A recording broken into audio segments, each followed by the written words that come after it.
Hello guys, welcome back to my YouTube channel The Nursing World. I am here with another lecture video of your subject Anatomy and Physiology. So हमने पिछले video में cover up किया था endoplasmic reticulum chapter 1 introduction to anatomical terms and organisation of human body. So ये chapter हमने शुरू कर रखा है और आज का हमारा टॉपिक है वो है गोल्गी कॉम्प्लेक्स। सो अगर आपने पहली वाली वीडियोस नहीं देखी है सो प्लीज़ आप एक बार चैनल पे जाकर प्लेलिस्ट चेक कर लीजिए।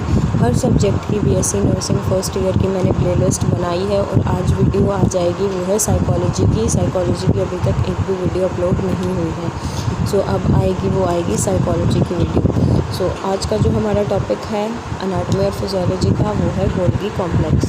सो कल हमने क्या किया था, एंडोप्लाज्मिक रेटिकुलम किया था और आप इन सभी को जो है इंटरलिंक करके अगर पढ़ोगे सो आपको जो है आसानी से समझ में आ जाएगा। रट्टा मत मारना क्योंकि आप भूल जाओगे आगे। एंड एनाटमी में सबसे ज़्यादा री आती है, सो प्लीज़ आप जो है एनाटमी पे फोकस कीजिए। अगर एक बार री आ गई सो आपकी जो है क्लियर होनी मुश्किल हो जाएगी। So without wasting any more time let's start our topic. So क्या है गोल्गी कॉम्प्लेक्स? गोल्गी कॉम्प्लेक्स और Golgi apparatus is a membranous cytoplasmic organelle constituting of flattened stacks of various types of membranes। क्या बताया गया है कि जो Golgi complex है या फिर गोल्गी apparatus है वो क्या है, एक membranous cytoplasmic organelle है constituting of flattened stacks of various types of membranes। membranous cytoplasmic organelle का मतलब है कि ये क्या है, मेम्ब्रेन से बनी हुई है और कहाँ पे पाई जाती है, साइटोप्लाज्म में। और क्या कंस्टिट्यूट कर रही है, फ्लैटन स्टैक्स मतलब ऐसे ये आप इनको स्टैक्स मानिए। ये क्या है, स्टैक्स। ये एक दूसरे से कनेक्टेड नहीं है, इसमें इंटरकनेक्टेड नहीं है। जो पिछली में था एंडोप्लाज्मिक रेटिकुलम उसमें इंटरकनेक्टेड सैक्स थे, इसमें फ्लैटन स्टैक्स हैं। सो प्लीज़ आप इसे क्लियरली एक बार पढ़ लीजिएगा। Some are called cisternae and others are in the form of tubules और वेसिकल। अब जो मेम्ब्रेन्स हैं उनके टाइप बता रखे हैं। सिस्टर्नी हम शॉर्ट फॉर्म में सिस कह देते हैं उसे, और ट्रांस फेस या ट्रांस मेम्ब्रेन, सिस ट्रांस हम बोल देते हैं। सो और क्या क्या बनी हुई है, ये ट्यूब्यूल्स और वेसिकल से। अब फॉर सपोज ये आप मान लीजिए मेम्ब्रेन है।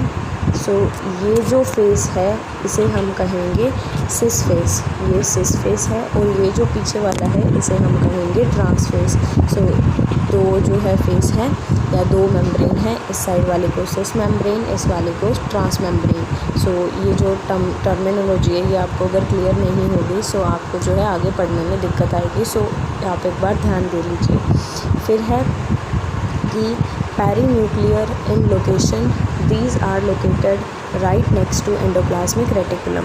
अब क्या है, पेरीन्यूक्लियर मीन्स लोकेशन है। पेरीन्यूक्लियर का मतलब होता है अराउंड न्यूक्लियस या न्यूक्लियस के जो है एडजेसेंट मान सकते हैं आप। और क्या है, located right to endoplasmic reticulum, और राइट साइड में, या मीन्स ये राइट इसका ये नहीं है कि साइड है, मीन्स या तो ये इर्द गिर्द ही जो है एंडोप्लाज्मिक रेटिकुलम के पाई जाती है। क्योंकि जो एंडोप्लाज्मिक रेटिकुलम में हमने पढ़ा था कि जो प्रोटीन बन रहे हैं वो कहाँ पे चले जाते हैं, फिर या तो लाइसोसोम में या फिर गोल्गी कॉम्प्लेक्स में।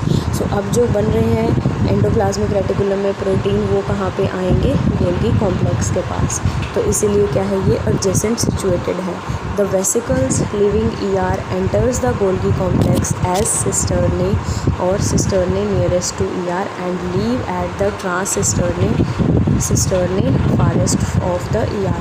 अब इसमें क्या कह रखा है, जो वेसिकल्स हैं जो एंडोप्लाज्मिक रेटिकुलम से प्रोटीन आते हैं वो गोल्गी कॉम्प्लेक्स के पास, वो किस साइड से एंटर करते हैं, सिस फेस से या फिर सिस्टर्नी साइड से। ये क्या है, पास में है ER के, इसीलिए इसे सिस्टर्नी जो है साइड कह देते हैं।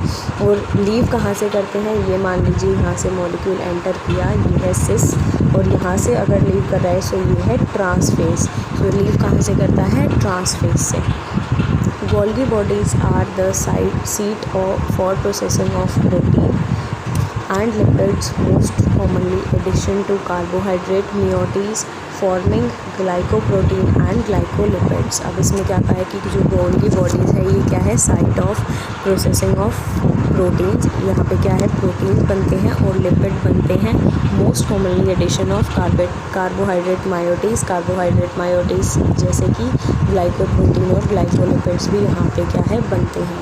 Packaging into vesicle and further responsible for transportation to respective destination. अब क्या है, पैकेज करते हैं मॉलिक्यूल्स को और फिर क्या है, ट्रांसपोर्ट करते हैं जहाँ भी जो है इन्हें जाना है, जहाँ भी रिक्वायरमेंट है प्रोटीन्स की। फिर है ये देखिए, आपको डायग्राम दिखा देती हूँ मैं यहाँ पे। ये क्या है, सिस फेस देख लीजिए, ये मेम्ब्रेन का सिस फेस है और ये जो है मेम्ब्रेन का कौन सा फेस है, ये देखिए यहाँ पे ट्रांस फेस। और ये जो है सेक्रेटरी वेसिकल्स हैं, यहाँ से पास आउट होके जो है बाहर आ रहे हैं। और ये क्या है, यहाँ से देखिए ट्रांस फेस से न्यूली फॉर्मिंग वेसिकल्स भी जो है, यहाँ पे न्यू वेसिकल्स भी फॉर्म हो रहे हैं।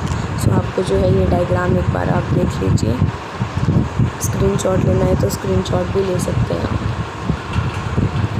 नेक्स्ट है हमारा